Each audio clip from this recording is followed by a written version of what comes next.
ترین گھرانہ تھا، اس کے اکلوتے صاحبزادے تھے مصعب بن عمیر۔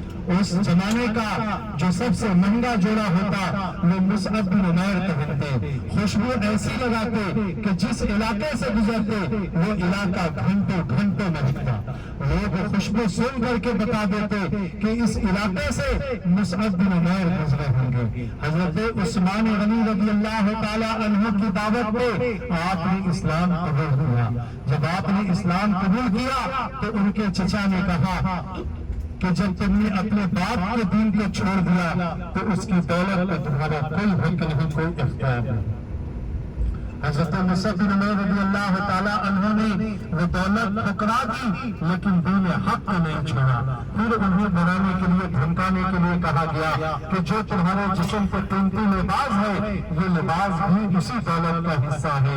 آپ نے وہ لباس بھی اتار کر کے دے دیا۔ کہیں سے آپ کو ایک چادر ملی، وہ چادر آپ نے اپنے جسم پہ لپیٹ لی۔ پھر آپ کے اوپر دانا پانی بھی بند کر دیا گیا۔ جب آپ کے اوپر دانا پانی بند کر دیا گیا تو نبی کریم صلی اللہ تعالی علیہ وسلم نے مصعب بن عمیر کو مکہ سے حبشہ بھیج دیا۔ چند دنوں کے بعد جب حبشہ سے واپس مکہ آئے تو نبی کریم نے مکہ سے مدینہ بھیج دیا۔ تو دین کی تبلیغ کے لیے سب سے پہلے مکہ سے مدینہ آنے والے حضرت مصعب بن عمیر رضی اللہ تعالی عنہ تھے۔ ان کے ہاتھ میں اس جنگ میں اسلام کا جھنڈا تھا، اسلام کا پرچم تھا، علمدار تھے، اور کفاروں نے اسی ہاتھ کو کاٹا جس ہاتھ سے آپ نے جھنڈے کو پکڑے ہوا تھا۔ جھنڈا نہ گرنے دیا، دوسرے ہاتھ سے تھام لیا، اس ہاتھ کو بھی کاٹ دیا گیا۔ دونوں بازو کٹنے کے بعد بھی جھنڈے کو آپ نے اپنے دانت سے دبا کر کے رکھا۔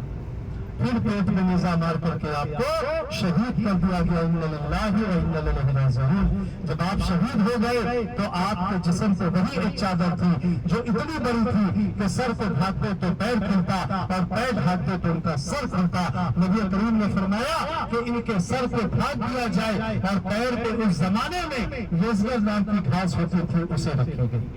تو دیکھیں اسلام کتنی غربتی میں تھا پھر بھی بلندی پہ تھا۔ اسی جنگ میں ایک اور صحابہ اکرام شہید ہوئے، حضرت حنظلہ رضی اللہ تعالیٰ عنہ۔ حضرت حنظلہ رضی اللہ تعالیٰ عنہ کی وہ شادی کی پہلی رات تھی، سہاگ رات میں تھے، اور جب آدھی رات کو انہیں خبر ملا کہ نبی کریم صلی اللہ تعالیٰ علیہ وسلم نے جنگ کا اعلان کر دیا ہے، اسی وقت اپنے گھر سے نکلے اور اپنی بیوی سے کہنے لگے اے میری بیوی اگر تو چاہے تو میرا انتظار کرنا اور چاہے تو عدت گزار کے دوسرا نکاح کر لینا۔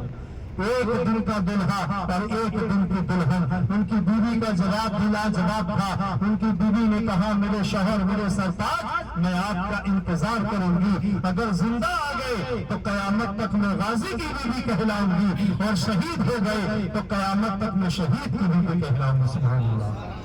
حضرت حنظلہ رضی اللہ تعالیٰ عنہ اسی حال میں اپنے گھر سے نکلے، قافلے میں شامل ہو گئے، احد کے میدان پہ آ گئے اور یہاں کفاروں کے ساتھ جنگ